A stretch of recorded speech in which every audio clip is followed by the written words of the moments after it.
Radhe Radhe dear students, welcome to our channel BSc tricks and tips.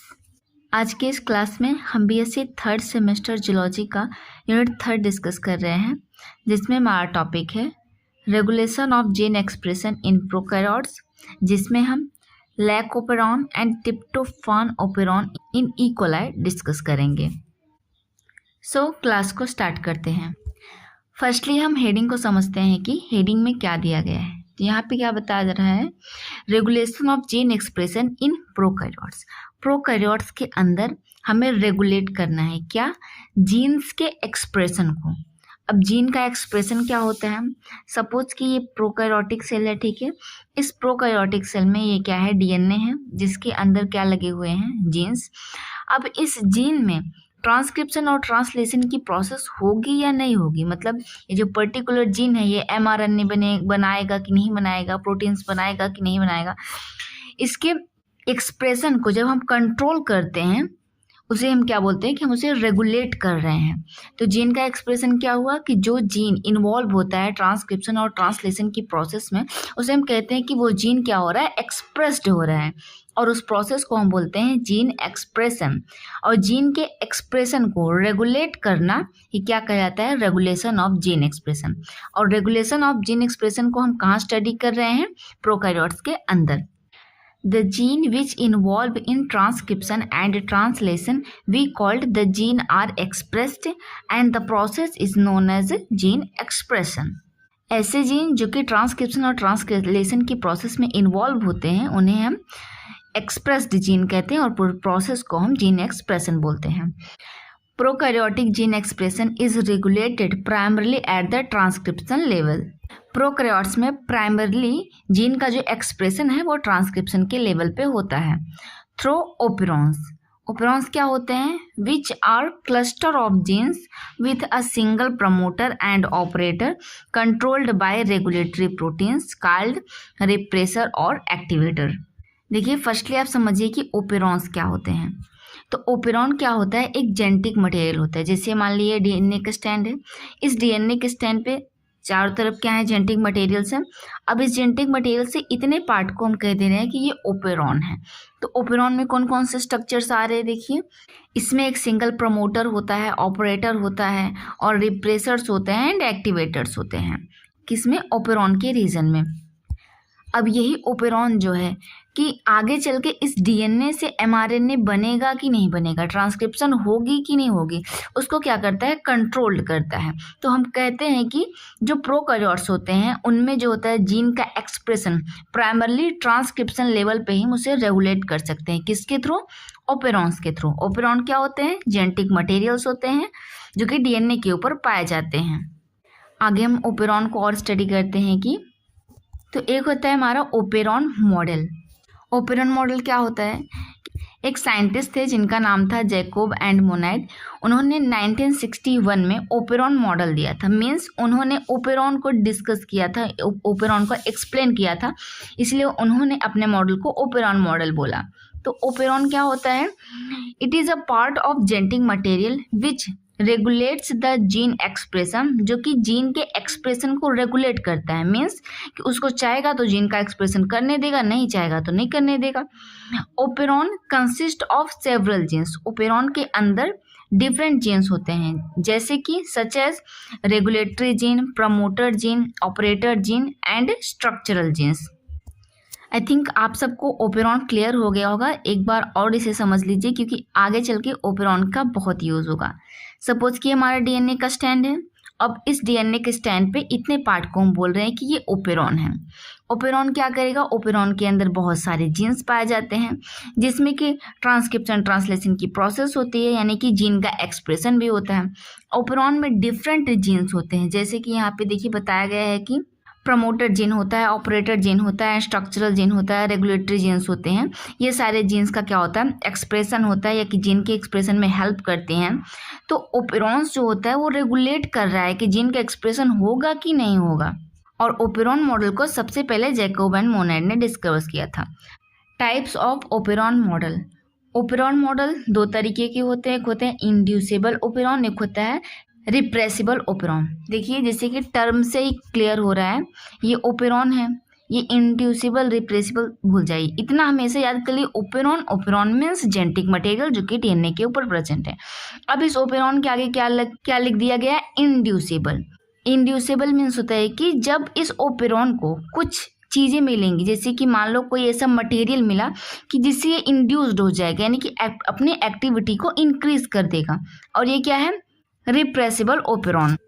यानी कि materials मिलने के बाद ये क्या हो जाएंगे? रिप्रेस्ड हो जाएंगे, यानी कि इनकी एक्टिविटी लॉस्ट हो जाएंगी। ये इंड्यूस्ड होगा, ये क्या होगा? रिप्रेस्ड होगा।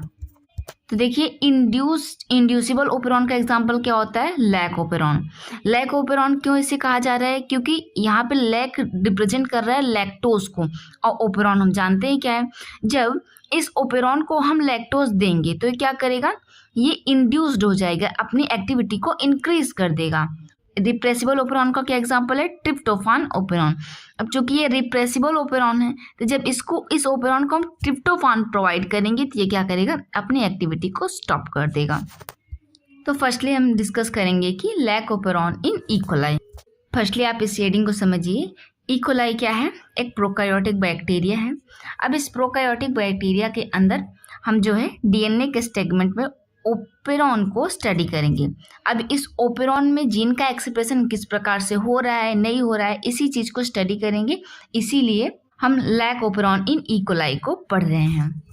फर्स्टली हम देखते हैं कि component of lac operon. Lac operon में कौन कौन से कंपोनेंट होते हैं? तो फर्स्ट होता है हमारा रेगुलेटरी जीन, जिसको हम लैक आई से रिप्रेजेंट करते हैं। These gene produce a repressor protein that can bind to the operator, preventing transcription. अब इसको समझिए कि रेगुलेटरी जीन क्या होता है।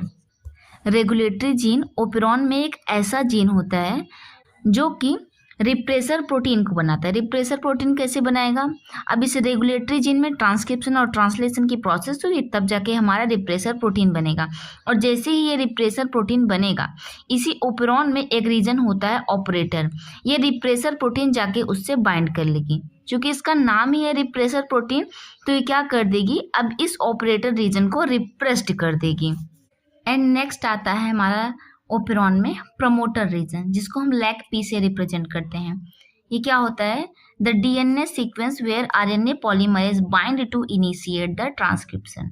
प्रमोटर एक ऐसा रीजन होता है जहाँ पे आरएनए पॉलीमरेज आके बाइंड करता है और ट्रांसक्रिप्शन की प्रोसेस को इनिशिएट करता है। हमने पिछली क्लासेस में जब ट्रांसक्रिप्शन को पढ़ा था तो हमने समझा था कि ट्रांसक्रिप्शन में आरएनए पॉलीमरेज एक मेन फैक्टर होता है जो कि ट्रांसक्रिप्शन की प्रोसेस को कराता है। तो यहाँ पे भी क्या होगा? आरएनए पॉलीमरेज जब प्रमोटर से जाके बाइंड करता है तब जाके ट्रांसक्रिप्शन की प्रोसेस स्टार्ट होती है। आगे आते हैं ऑपरेटर, जिसको हम लैक ओ से रिप्रेजेंट करते हैं। A region of DNA that the repressor protein bind.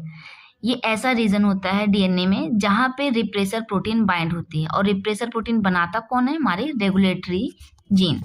अगला आता है स्ट्रक्चरल जीन। स्ट्रक्चरल जीन में 3 रीजन्स आते हैं, lac Z, lac Y and lac A, और तीनों का फंक्शन अलग अलग होता है। जैसे कि लैक जेड का फंक्शन होता है synthesize beta galactosidase which breaks down lactose into glucose and galacto. Suppose कि हमारा इकोलाई बैक्टीरिया है जिसमें लैक्टोज इंटर कर रहा है। अब इस लैक्टोज को ब्रेक डाउन कौन करेगा? हमारा लैक जेड के द्वारा बनाया गया बीटा गैलेक्टोसिडेज, और इस लैक्टोज को ब्रेक डाउन करेगा ग्लूकोज प्लस गैलेक्टोज में, क्योंकि जो ग्लूकोज है उसका यूज ये बैक्टीरिया करेगा अपने एनर्जी सोर्स के रूप में।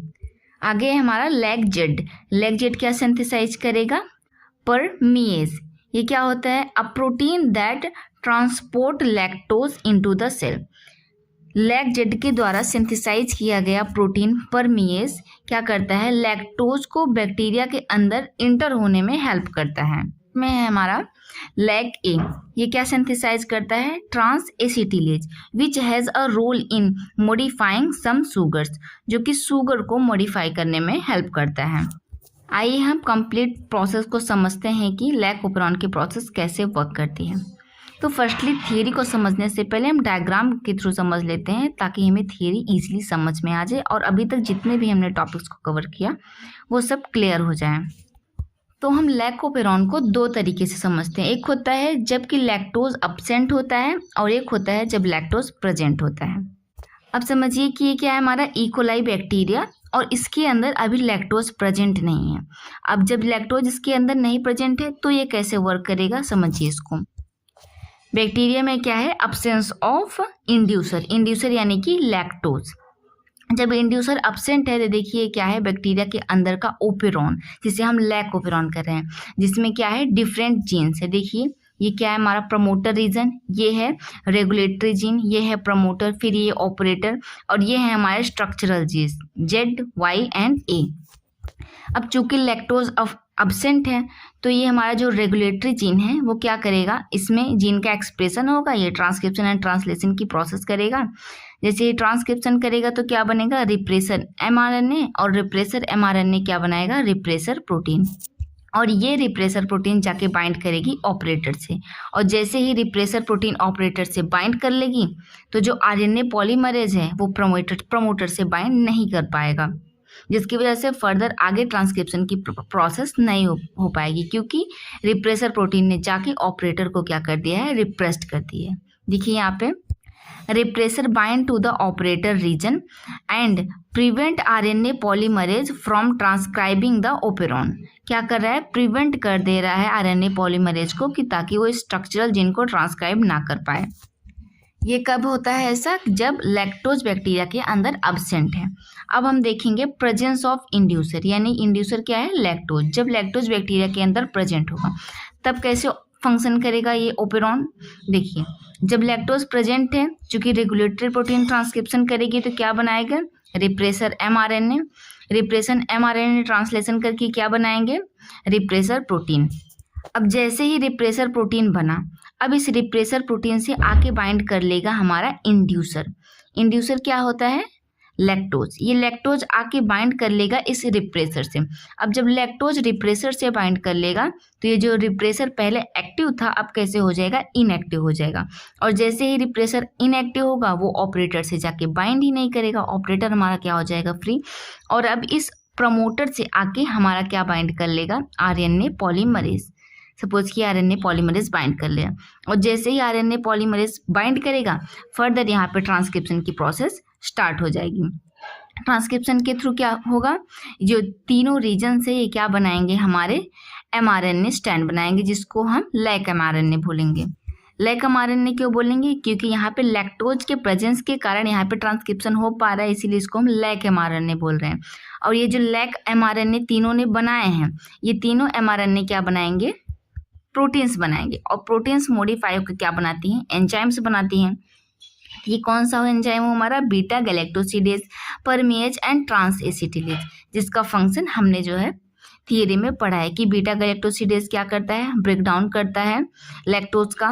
परमेज क्या करता है, ये कहता है कि लैक्टोज को आउटसाइड द बैक्टीरिया की बॉडी से इनसाइड लाने में हेल्प करता है। एंड ट्रांस एसिटिलेज क्या करता है, शुगर के मॉडिफिकेशन में हेल्प करता है। अब चलिए इसकी थ्योरी को हम पढ़ लेते हैं कि ये प्रोसेस किस प्रकार से होती है। The lac operon in E. coli is a system of genes that allows the bacteria to metabolize lactose, its alternative energy source of glucose।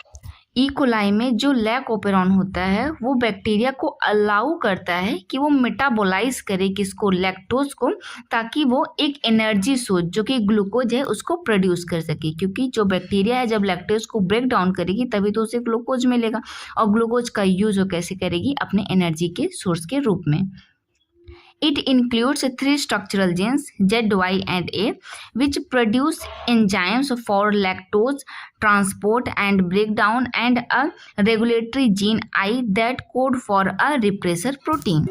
इसको हमने देखिए डायग्राम में सब चीज़ों को समझा है कि ये तीनों जीन्स जो होते हैं वो अलग अलग तरीके के एंजाइम्स को बना रहे हैं, और जो रेगुलेटरी जीन है वो क्या बना रही है, रिप्रेसर बना रही है।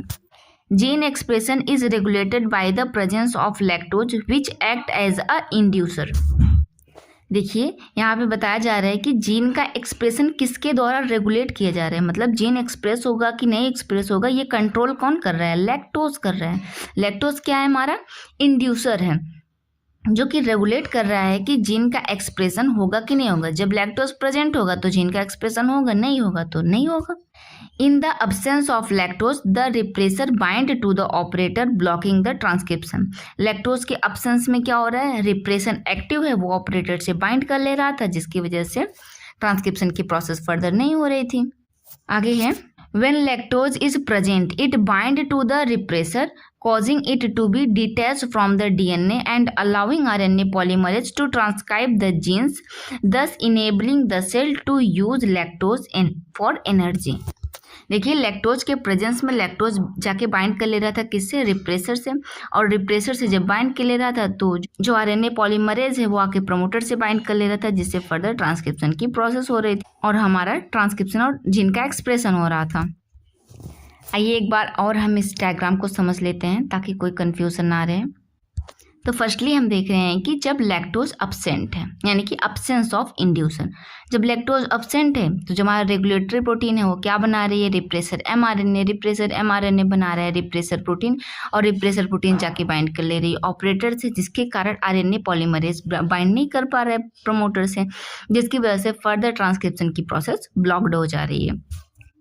और जब लैक्टोज प्रेजेंट है तब क्या हो रहा है, जब हमारा रेगुलेटरी प्रोटीन क्या बना रहा है, रिप्रेसर एमआरएनए, फिर क्या बना रहा है, रिप्रेसर प्रोटीन बन रहा है। अब जबकि लैक्टोज प्रेजेंट है तो जो लैक्टोज है वो जाके बाइंड कर लेगा किससे, रिप्रेसर प्रोटीन से, जिससे कि ये इनएक्टिव हो जाएगा। अब यहाँ पे आके हमारा आरएनए पॉलीमरेज बाइंड कर लेगा और फर्दर ट्रांसक्रिप्शन की प्रोसेस स्टार्ट हो जाएगी, जिसके फलस्वरूप बनेगा हमारा लैक एमआरएनए। लैक एमआरएनए क्या बनाएगा, प्रोटीन्स, और प्रोटीन्स क्या बनाएंगे, एंजाइम्स।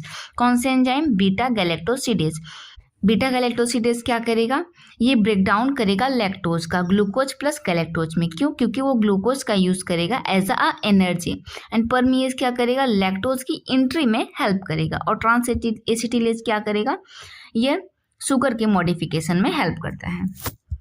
तो यहाँ पे हमारा लैकोपेरॉन मॉडल इन ई कोलाई में कंप्लीट होता है। नेक्स्ट हम पढ़ेंगे ट्रिप्टोफान ओपेरॉन। लास्ट ओपेरॉन है हमारा tryptophan operon in E coli. अब यहाँ पे जो ट्रिप्टोफान है वो क्या करेगा, ओपेरॉन को इंड्यूस नहीं करेगा बल्कि उसे रिप्रेस करेगा। सपोज कि ये क्या है, हमारा ई कोलाई जिसमें कि ओपेरॉन है, ठीक है। अब इस ओपेरॉन को जब ट्रिप्टोफान दिया जाएगा तो ये क्या करेगा, जो जीन के एक्सप्रेशन है उनको स्टॉप कर देगा, और जब ट्रिप्टोफान नहीं दिया जाएगा तो ये जीन के एक्सप्रेशन को कंटिन्यू रखेगा। इसीलिए इसको हम रिप्रेसिबल ओपेरॉन बोलते हैं, और लैक ओपेरॉन को इंड्यूसेबल ओपेरॉन बोलते हैं। तो चलिए इसको स्टडी करते हैं। The tryptophan operon is a set of gene in E coli that are activated only when the cell need to make the tryptophan. देखिए यहाँ पे ये बताया जा रहा है कि ई कोलाई में ये जो ओपेरॉन है जो कि ट्रिप्टोफान के द्वारा रेगुलेट किया जा रहा है, वो किस प्रकार से एक्टिवेट होगा। ये ओपेरॉन है, ठीक है। हमने बताया कि ओपेरॉन को जब ट्रिप्टोफान मिल जा रहा है एक्सेस अमाउंट में, वो क्या कर रहा है, अपना जीन के एक्सप्रेशन को स्टॉप कर दे रहा है। बट ये जीन के एक्सप्रेशन को स्टार्ट कैसे करेगा, जब इस बैक्टीरिया के अंदर ट्रिप्टोफान की कमी हो जाएगी, क्योंकि इस बैक्टीरिया के अंदर ट्रिप्टोफान ऑलरेडी प्रेजेंट होता है, और जब उस ट्रिप्टोफान की कमी हो जाएगी तो ये क्या करेगा, अपने इस ओपेरॉन को एक्टिवेट कर देगा, और ये ओपेरॉन एक्टिवेट होकर ट्रांसक्रिप्शन करेगा, ट्रांसलेशन करेगा, जिससे प्रोटीन्स बनेंगी, और वो प्रोटीन्स ही आगे चल के क्या बनाएंगी, एक एमिनो एसिड बनाएंगी, जो कि क्या होता है हमारा ट्रिप्टोफान। तो ये बहुत ही अजीब कॉन्सेप्ट है, बट हाँ, ये जो ओपेरॉन होता है वो ट्रिप्टोफान की कमी की वजह से स्टार्ट होता है, और ट्रिप्टोफान की जब अधिकता हो जाती है तो वही ट्रिप्टोफान जाके यहाँ पे रिप्रेसर के जैसे वर्क करके इस प्रोसेस को स्टॉप करा देता है। आगे है gene for making tryptophan. Tryptophan को बनाने के लिए कौन कौन से जीन्स रिक्वायर होते हैं। The tryptophan operon contains 5 structural genes. कौन से होते हैं, ट्रिप्टोफान ए, डी, सी, बी, ए। इतने 5 जीन्स होते हैं जो कि ट्रिप्टोफान के फॉर्मेशन में हेल्प करते हैं। These genes code for a different enzymes that work in a sequence to build tryptophan from simple molecule. अब ये जो जीन्स होते हैं वो अलग अलग तरीके के प्रोटीन्स होते हैं जिन बनाते हैं, जिनका अलग अलग फंक्शन होता है, और वो ये सभी मिलके एक क्या बनाते हैं, एक सिंपल मॉलिक्यूल, जिसको कि हम ट्रिप्टोफान बोलते हैं। अब आगे हम समझते हैं हाई लेवल ऑफ ट्रिप्टोफान। अगर बैक्टीरिया के अंदर ट्रिप्टोफान की अधिकता हो जाएगी तब क्या होगा, जब बैक्टीरिया के अंदर ट्रिप्टोफान की अधिकता हो जाएगी तो हम जान रहे हैं कि ट्रिप्टोफान कैसे वर्क करेगा, रिप्रेसर की जैसे वो जाके इस ओपेरॉन की एक्टिविटी को स्टॉप कर देगा, जिसकी वजह से जीन के एक्सप्रेशन को यहाँ पे स्विच ऑफ कर दिया जाएगा। इसीलिए जब हाई लेवल ऑफ ट्रिप्टोफान होता है बैक्टीरिया के अंदर तो उसे हम स्विच ऑफ कंडीशन कहते हैं, यानी कि वहाँ पे जो प्रोसेस है वो ऑफ कर दी जाएगी। When tryptophan level are high, it act as a stop signal binding to the repressor protein that blocks transcription by attaching itself to the operator region। क्या होगा जब ट्रिप्टोफान की अधिकता हो गई, ट्रिप्टोफान जाके ऑपरेटर से बाइंड कर ले रहा है और क्या कर देगा, ट्रांसक्रिप्शन ट्रांसलेशन की जो प्रोसेस हो रही है उसको स्टॉप कर देगा। एंड नेक्स्ट है हमारा लो लेवल ऑफ ट्रिप्टोफान। अगर बैक्टीरिया के अंदर ट्रिप्टोफान की कमी होगी तो क्या होगा, स्विच क्या हो जाएगा, ऑन। स्विच ऑन होने का मतलब क्या होता है कि फर्दर वहाँ पे जीन का एक्सप्रेशन होने लगेगा, यानी कि ट्रांसक्रिप्शन एंड ट्रांसलेशन की प्रोसेस होने लगेगी। If in cell tryptophan is low level, there is no tryptophan to bind to the repressor protein. The repressor remains inactive, leaving the operator region open for RNA polymerase to bind the promoter. This allows the genes to be transcribed into an mRNA molecule, which is then translated into the enzyme needed to synthesize tryptophan. अब इस line को चलिए diagram के through समझते हैं। यहाँ पे देखिए नीचे डायग्राम दिया गया है। इतना समझने के बाद आपको थियरी टोटल क्लियर हो जाएगी। ये क्या है, हमारा डीएनए का स्टैंड है। अब इस डीएनए के स्टैंड पे क्या है, हमारा ये ओपेरॉन रीजन है। अब इस ओपेरॉन रीजन पे क्या है, देखिए ये ऑपरेटर है, यहाँ पे प्रमोटर है और ये क्या है, हमारे 5 जीन्स। ये 5 जीन्स क्या कर रहे हैं, ये एंजाइम्स बना रहे हैं और वो सभी एंजाइम से मिलकर क्या बना रहे हैं, एक सिंगल ट्रिप्टोफान को सिंथेसाइज कर रहे हैं। देखिए सपोज कि इसमें जब है ट्रिप्टोफान की कमी है तो क्या होगा, ट्रिप्टोफान का फॉर्मेशन किया जाएगा। अब यहाँ पे देखिए ये ऑपरेटर है, ऑपरेटर ये प्रमोटर है, यहाँ पे आके आरएनए पॉलीमरेज बाइंड करेगा, जिससे क्या होगा, जीन का एक्सप्रेशन होगा। यहाँ पे ट्रांसक्रिप्शन की प्रोसेस हुई, दिन क्या हुआ, ट्रांसलेशन हुआ और क्या बने, एंजाइम्स बने। ये देखिए यहाँ पे एंजाइम बना है ED, फिर एंजाइम C, फिर एंजाइम BA और ये सभी 5 एंजाइम्स मिलके क्या बनाएंगे, एंजाइम दैट सिंथेसाइज ट्रिप्टोफान। ये ट्रिप्टोफान को बनाने लगेंगे और ये प्रोसेस ऐसे ही लगातार होती रहेगी और एक टाइम ऐसा आएगा जब ट्रिप्टोफान की अधिकता हो जाएगी उस बैक्टीरिया के अंदर। तब क्या होगा, ये जो ट्रिप्टोफान सिंथेसाइज हुआ है ये जाके बाइंड कर लेगा ट्रिप्टोफान रिप्रेसर से। ट्रिप्टोफान रिप्रेसर जैसे कि टर्म से ही क्लियर हो रहा है कि ये रिप्रेस करने के लिए है। अब ट्रिप्टोफान जो है वो बाइंड कर लेगा ट्रिप्टोफान रिप्रेसर से और ट्रिप्टोफान रिप्रेसर किससे बाइंड कर लेगा, ऑपरेटर से। और जैसे ही ये ऑपरेटर से बाइंड करेगा यहाँ पे ट्रांसक्रिप्शन की प्रोसेस को स्टॉप कर देगा, जिससे ट्रिप्टोफान की सिंथेसिस स्टॉप हो जाएगी। तो यहाँ पे हमने ये समझा कि जब ट्रिप्टोफान की कमी है तो ट्रिप्टोफान इससे बाइंड नहीं कर रहा है और जब बाइंड नहीं कर रहा है तो यहाँ पे जीन का एक्सप्रेशन हो रहा है और जब ट्रिप्टोफान की अधिकता हो जा रही है तो जाके ट्रिप्टोफान रिप्रेसर से बाइंड कर ले, रिप्रेसर ऑपरेटर से बाइंड करे और जीन के एक्सप्रेशन को स्टॉप कर दे रहा है। तो यहाँ पे हमारा ट्रिप्टोफान ओपेरॉन भी कंप्लीट होता है। आज की इस क्लास में हमने lac operon, tryptophan operon and operons क्या होते हैं, जिनका एक्सप्रेशन क्या होता है, इन सभी चीज़ों को स्टडी कर लिया है। आई थिंक आज का ये टॉपिक आप सबको पसंद आया होगा। इसी तरीके की और वीडियोस के लिए चैनल को लाइक, सब्सक्राइब एंड शेयर करना ना भूलें, ताकि हमें मोटिवेशन मिलता रहे नेक्स्ट वीडियोस को बनाने के लिए। और किसी भी स्टूडेंट को इन सभी टॉपिक से रिलेटेड अगर कोई भी डाउट हो तो प्लीज़ कमेंट करिएगा, उसका रिप्लाई किया जाएगा। तब तक के लिए अपना ख्याल रखिए, पढ़ाई करते रहिए। राधे राधे।